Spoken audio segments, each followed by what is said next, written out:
Furucin Safarau kwana 90 da ya janyo cece-kuce bayan tattaunawarta da shirin BBC Hausa.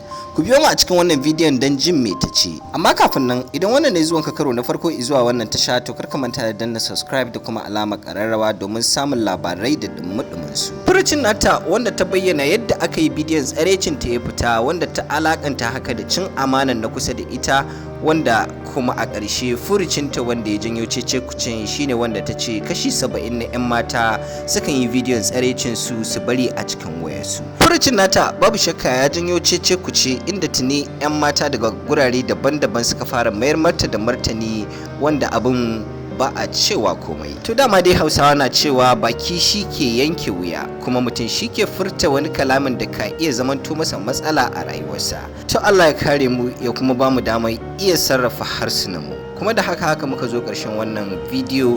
Kar ku manta da danna subscribe da kuma alamar ƙararrawa domin samun bidiyoyi da suka shafi masana'antar shirya fina-finan Hausa na Kannywood da ma al'amuran da suka shafi mawaƙan ƙasar Hausa da ma ƙasar Hausar baki ɗaya.